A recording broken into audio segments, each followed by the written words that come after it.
Halo semuanya, selamat datang kembali di On Road Indonesia. Pembongkaran 400 bangunan sepanjang Jalan Pulau Timaha Villa Indah telah dilakukan sejak Rabu kemarin setelah surat peringatan ketiga juga disosialisasikan pada hari Senin. Beberapa pemilik kemudian melakukan pembongkaran mandiri, namun yang belum tentu dilakukan pembongkaran oleh pemerintah kabupaten bekerjasama dengan jajaran TNI Polri. Apakah ada kompensasi seperti di Gabus Raya? Ya, kita dengarkan informasi dari Pak Gubernur Kang Deddy Mulyadi. Di bantaran sungai dibongkar oleh Satuan Polisi Pamung Praja, kemudian marah pada saya, tidak mendapat kompensasi. Perlu saya sampaikan bahwa pembongkaran bangunan liar di Kabupaten Bekasi itu dilakukan oleh dua kelembagaan. Yang pertama oleh pemerintah Provinsi Jawa Barat, dan setiap bangunan yang dibongkar pemiliknya itu memang mendapat kompensasi dalam bentuk bantuan uang untuk membuka usaha baru di tempat lain atau mencari kontrakan baru. Dana itu bukan diperoleh dari dana APBD provinsi, tetapi bantuan CSR dari mitra kerja Pemda Provinsi Jawa Barat. Sedangkan yang dibongkar oleh Pak Bupati atau Raja Bongkar itu memang sama sekali tidak mendapat bantuan karena tidak teralokasikan dan mungkin tidak punya mitra kerja. Yang mengeluh itu adalah warga yang dibongkar oleh Pemda Kabupaten Bekasi sehingga tidak mendapat bantuan. Tetapi saya tetap mendukung Pak Bupati untuk melakukan penataan pembongkaran bangunan liar agar saluran-saluran air bisa diperlebar, bisa diperdalam, kemudian banjir mulai bisa ditangani, dan itu bisa melihat bahwa hari ini Bekasi banjirnya tidak separah dulu. Memang masih ada titik-titik banjir, tetapi jauh lebih baik dibanding dengan dulu yang banjirnya luar biasa. Untuk itu, saya mohon maaf yang sebesar-besarnya atas berbagai langkah yang dilakukan. Tetapi juga saya ingin ngajak bicara nanti ke Pak Bupati, membicarakan nasib dari warganya yang kehilangan tempat usaha, tempat tinggal di bantaran sungai. Langkah-langkah berikutnya ya nanti kami bicarakan dengan Bupati Kabupaten Bekasi. Untuk itu saya menyampaikan permohonan maaf. Mari kita melakukan penataan sungai-sungai kita, rawa-rawa kita. Tidak boleh lagi mengalami penyempitan, pendangkalan yang akhirnya bencananya dituai oleh bersama. Jadi akan ada pembicaraan lanjutan antara Pak Gubernur dan juga Pak Bupati untuk nasib warga yang bangunan-bangunannya dibongkar, ya. Apakah akan ada kompensasi atau tidak? Kita akan tunggu kelanjutannya. Kemudian, bagaimanakah sejarahnya warga di sini mendapatkan bangunan-bangunan yang ada? Ternyata ada yang membeli dan tentu ada yang menjualnya. Ya, kita dengarkan dari Info Bekasi. Udah tahun ya Pak, saya belinya itu dari hak pemilik, bilangnya hak pemilik. Itu ditandatangani oleh desa. Hak pemilik itu siapa? Adi orang sini dia orang sini. Adi. Bukan, dia memang dulu tinggalnya di sini, tapi dia karena pindah, tanahnya mau dijual dia bilang, baru kita beli. Surat apa yang diberi? Dia hanya hak pakai memang. Ini memang dia bilangnya tanah pemerintah, hak pakai. Cuman kita kemarin tiba-tiba ada dapat surat SP1, SP2, SP3. Kita bertanya dong ke pemerintah beserta teman-teman yang barisan sini kan, yang punya usaha kecil sini, tapi tidak ada jawaban. Beli dulu berapa? Dulu beli tanah kita kena 60 ya. 60. Jadi gini ada renovasi. Lain lagi, kita bangun sendiri, hanya tanahnya aja. Habis berapa? Bangun habis 100. Sama pasang PLN dan PAM itu habis 100. Itu surat itu ditandatangani sama desa. Ditandatangani desa ya. Karena kasih sama penandatangan itu siapa? Cuma saya nggak ingat karena nggak saya bawa ya Pak ya. Karena rumah saya juga jauh di sana di Kebalen. Ya, jadi ibu itu telah membeli tanah kurang lebih 60 juta dan mendirikan bangunan 100 juta. ada PLN dan juga ada PAM yang masuk. Berarti memang area tersebut diperjualbelikan. Nah, ini tahun 2003, ini hanya sekilas saja untuk area di sepanjang jalan Pulau Timaha. Ini di kiri kanannya itu memang ada saluran air. Nah, saluran airnya ada yang besar, di kanan itu mirip kali, sedangkan yang di bagian kiri ke arah barat itu lebih kecil untuk mengairi sawah-sawah yang ada di sepanjang jalan ya, di kedua sisinya. Dan yang kita lihat di sini tahun 2003, daerah ini benar-benar jarang sekali rumah penduduk, dan tentunya ini adalah lahan-lahan pertanian yang dipakai untuk menanam padi ataupun sawah-sawah ya. Dan yang kita kenal Bekasi sendiri itu adalah memang dari sejak dahulu tempat lahan-lahan pertanian berada. Jadi perumahan-perumahan ini dibangun di atas bekas persawahan atau juga perkebunan, bahkan ada yang rawa-rawa. Makanya terkadang ada yang sampai banjir karena di situ tempat berkumpulnya air. Nah, saat ini tahun 2023 sampai 2025 makin lama makin padat ya. Dan yang kita lihat bagian jalan ke arah pinggir ke kali yang lebih besar itu makin banyak rumah-rumah ataupun bangunan-bangunan berada yang didirikan. Lalu ke arah persawahan itu juga sama. Tadi yang kali ataupun salurannya yang kecil itu malah hilang sampai ke arah belakang. Jadi tidak ditemukan kalinya, yang ada adalah tempat-tempat bangunan-bangunan yang sudah lantainya dibeton, kemudian juga ditimbun tanah. Baik, secara keseluruhan kita akan lihat perbandingan antara area yang sudah dibongkar dengan yang belum. Di bagian kanan ini ada rumah makan sebenarnya, restoran Gabus Pucung ya. Kemudian ada jembatan. Jembatan ini adalah saluran air yang diperlukan untuk irigasi. Sayangnya airnya itu agak hitam. Nah, yang dibongkar itu bukan hanya sisi kanan, ini juga ke arah pinggir jembatan yang di seberang ya. Nanti mungkin akan sampai ke arah yang tembok warna hijau di sana, karena kalau kita lihat dari image-nya Google itu juga berada di pinggir sawah atau juga ada saluran. Nah, di bagian atas ini adalah bangunan-bangunan yang masih berada sebelumnya, sebelum dibongkar. Ini di minggu lalu yang kita sempat kunjungi. Kemudian ini yang di bawah adalah kondisi setelah hari ketiga ya, proses pembongkaran berlangsung. Dan seperti yang video di awal, sudah banyak dikerahkan truk-truk untuk mengangkut material-material dari hasil bongkaran, sehingga jalan ini ataupun area yang ada di kedua sisinya menjadi bersih. Setelah bersih, nantinya akan dikembalikan fungsi dari lahan yang ada. Apakah itu saluran air, akan dibuatkan saluran airnya ya. Kemudian untuk taman lahan terbuka hijau juga akan mulai ditanami kembali, serta saluran-saluran air yang ada akan dibersihkan, karena air yang lewat di sini sebenarnya adalah air yang bersih yang dipakai untuk sistem pengairan dari lahan-lahan pertanian yang ada. Di samping Indomaret ini kemarin bangunan yang sempat kita lihat ya. Dan kebanyakan bangunan-bangunan di sini itu dipakai untuk rumah makan dan lainnya. Di depan Indomaret akses menuju ke Victoria Permai, sebenarnya ini ada saluran air juga yang sudah tertutup. Nah, ini saluran airnya hilang di sini. Mungkin mirip dengan Kalimati yang harus dibongkar kembali. Lebarnya di tahun 2003 itu 2 meter. Ya, berarti lumayan lah untuk mengairi sawah dan lahan pertanian. Tampak beberapa ekskavator ya, kita lihat di sisi depan. Di pagi hari ini belum ada pekerjaan. Kemudian di sisi ujung ada 2 ekskavator lagi yang standby di sana. Material-material yang kita lihat dari hasil bongkaran lebih banyak itu adalah pecahan-pecahan beton, dalam artian bangunan-bangunan yang ada di sini itu adalah bangunan-bangunan yang kebanyakan permanen dari dinding-dindingnya ya. Kemudian atap-atapnya banyak menggunakan asbes, itu karena lebih cepat, atau juga seng.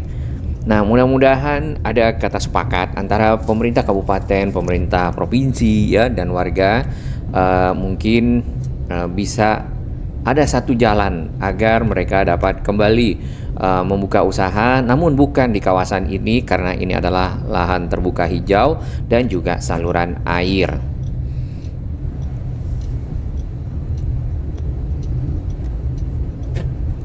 Di tahun 2003 jalan ini tadinya adalah jalan tanah seperti yang kita bisa lihat. Bahkan dari salah satu sahabat kita itu juga menginformasikan dahulu jalan Pulau Timaharaya itu sebagian besar juga masih tanah, dan mulai sedikit demi sedikit ya diperbaiki, dibaguskan, sampailah terakhir yang kita lihat dicor dengan rapi dan juga semakin lebar. Ini ada 2 ekskavator yang siaga untuk melakukan pekerjaan pembersihan dari puing-puing yang sudah dibongkar. Pecahan-pecahan beton di sini itu masih banyak ya di kedua sisi jalan. Nah, mungkin material-material yang ada yang masih dapat dipergunakan bisa diambil atau diangkut oleh pemilik warung atau juga mungkin diserahkan kepada siapapun, misal pengumpul barang bekas ya, bisa saja dipakai untuk keperluan lainnya. Sebenarnya kalau dilakukan pembongkaran mandiri mungkin lebih banyak material-material yang bisa dimanfaatkan. Karena surat peringatannya sudah yang ketiga di hari Senin, jadinya hari Rabu pada saat dieksekusi ternyata masih banyak bangunannya.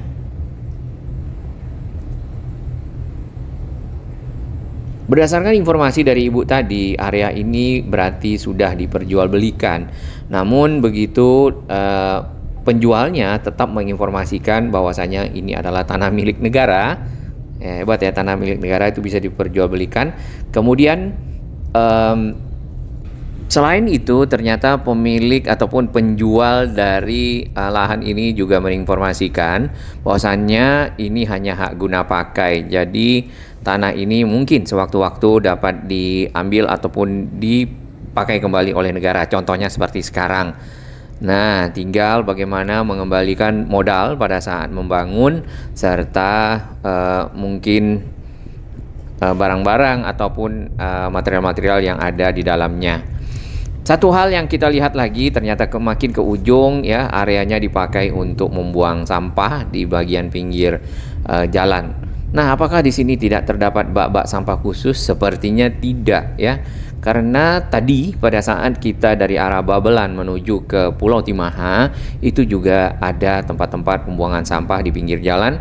Kemudian ada petugas. Nah, petugas ini memilih sampah-sampah yang akan dibawa. Ya mungkin tidak bisa semuanya karena sampahnya cukup banyak. Lalu setelah itu mereka berpindah-pindah tempat ya, dan beberapa sampah itu dibakar. Nah, dari hasil bakaran itu muncul asap hitam ya, terkadang ada kabel udara ataupun kabel-kabel fiber di sana yang mungkin juga bisa terbakar pada saat pembakaran sampah. Terdapat gerobak-gerobak dari mungkin para pengumpul barang-barang bekas ya. Di sini mencari material-material yang masih bisa dimanfaatkan. Harusnya lahan yang ada ke arah pinggir sungai adalah seperti di samping, berupa lahan terbuka hijau yang tidak dipergunakan ataupun hanya sebagai taman ya, mungkin juga sekalian resapan air. Nah, di belakang bangunan-bangunan yang dibongkar ya, makin ke ujung kita bisa lihat bahwasannya ini adalah hamparan dari area pertanian ataupun lahan persawahan yang cukup luas. Lahan-lahan inilah yang dialiri oleh air dari saluran-saluran yang tadinya ditutupi oleh bangunan-bangunan yang berada di pinggir jalan. Akses jalan makin ke belakang ini makin tidak begitu bagus ya, karena yang sebelumnya sudah dibeton dengan baik dan rapi.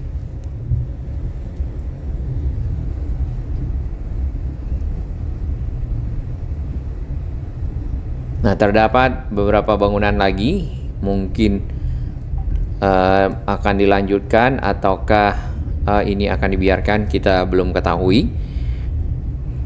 Di sebelah kanan ke arah pinggir kali itu juga tempat pembuangan sampah.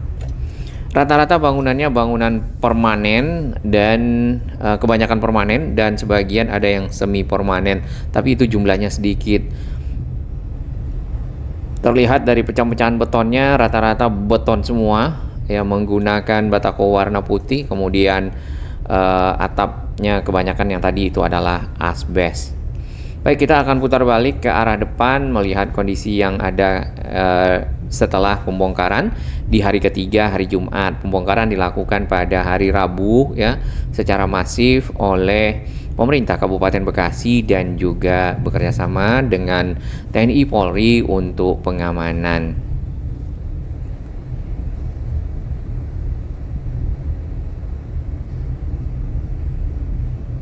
Ada masukan dari sahabat-sahabat Onroad Indonesia ya, setelah dilakukan pembongkaran atau penggalian sungai ataupun normalisasi, sebaiknya diselesaikan pekerjaannya. Seperti di Kalibaru itu hanya sudah dibongkar, kemudian sungainya sudah digali, lalu belum ada pekerjaan lanjutan untuk merapikan bagian kedua sisinya atau juga menata kawasan karena sudah mulai airnya berbau dan lainnya. Ya, mudah-mudahan menjadi perhatian bagi pemerintah agar tentunya penataan kawasan dapat dilakukan sebagai lanjutan dari kemarin pembongkaran ya, pelebaran kali dan pengerukan. Tentunya akan membawa manfaat bagi masyarakat. Di bagian kiri ini tanaman-tanaman ya mulai digarap. Nah, seharusnya seperti ini kawasannya sampai ke depan ke arah Jalan Pulau Timaharaya. Karena kawasan itu bukan lahan yang bisa dipergunakan ataupun boleh dipergunakan untuk mendirikan bangunan dan itu menjadi milik dari biasanya adalah PJT ataupun Perum Jasa Tirta selaku pengelola saluran-saluran irigasi.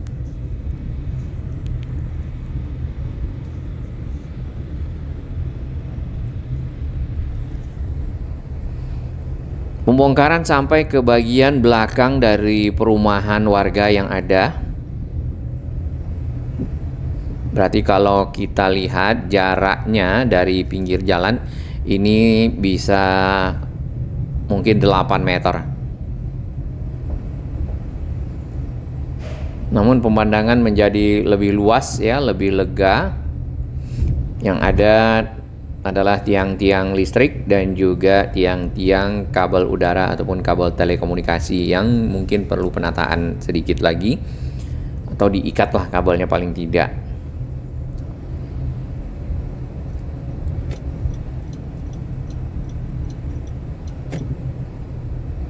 Baik, kurang lebih begitu di hari ketiga. Semoga pemerintah kabupaten, pemerintah provinsi dapat berdialog nantinya sesuai dengan rencana yang tadi Pak Gubernur ya dengan masyarakat agar ada jalan keluar bagi yang bangunannya dibongkar.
Bagi sahabat kami yang baru menemukan channel ini, silakan subscribe dan ikuti perkembangan informasi transportasi infrastruktur lingkungan Jakarta, Jawa Barat, dan sekitarnya menuju Indonesia yang lebih baik.